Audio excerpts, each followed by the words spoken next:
আসসালামু আলাইকুম সম্মানিত ভিউয়ার্স। আমার অর্থনৈতিক সামরিক 2023 গ্রুপের সম্মানিত সদস্যবৃন্দ, আসসালামু আলাইকুম। কেমন আছেন সবাই? আপনারা আপনাদের ফলাফল নিয়ে খুব উদ্বিগ্ন, আমরা জানি। এখন পর্যন্ত অনেক উপজেলা ফলাফল প্রকাশ করেনি।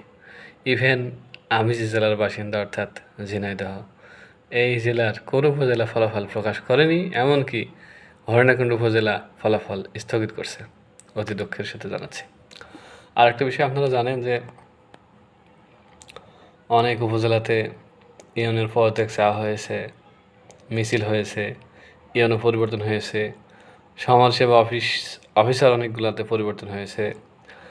ইভেন যখন পাইলটিং হয়, কয়েকটা উপজেলার সমাজসেবা অফিসার চাকরিচ্যুত হয়েছে, সমাজসেবা অফিসের ডিডি ক্লোজ হয়ে হেড অফিসে আছে। অনেক উদাহরণ, অনেক নজির ইতিমধ্যে সৃষ্টি হয়ে গেছে। আরেক তো আপনারা ধৈর্য ধরে থাকুন, ফলাফল এ মাসেই সবগুলো তো হবে, এ মাসে ট্রেনিং হবে এবং এ মাসেই কাজ শুরু হয়ে যাবে। আরেকটা বিষয়, অনেক অর্থাৎ মেধা তালিকা প্রকাশ হয়েছে, এইখানে অনেককেই রিজার্ভ বা অপেক্ষমান তালিকায় রাখা হয়েছে। তাদের উদ্দেশ্যে বলছি, এই রিজার্ভ বলতে বোঝানো হচ্ছে যদি মূল তালিকায় যারা আছে তারা কেউ যদি কোনো কাজ না করে, কাজে গাফিলতি করে, কাজে অ্যাবসেন্ট থাকে, অথবা সে কোনো চাকরি হয়ে গেল, অথবা দেখা গেল বিদেশ যাওয়ার অপেক্ষায় আছে, বিদেশ যাওয়া হয়ে গেল, চলে গেল, সেই জায়গাগুলোতে এই রিজার্ভ বা অপেক্ষমান তালিকা থেকে লোকজন নিয়োগ করা হবে।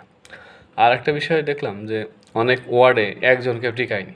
যে ওয়ার্ডে একজনকেও টিকানো হয়নি, সেই ওয়ার্ডে পাশের ওয়ার্ড থেকে নিয়ে এসে কাজ করানো হবে।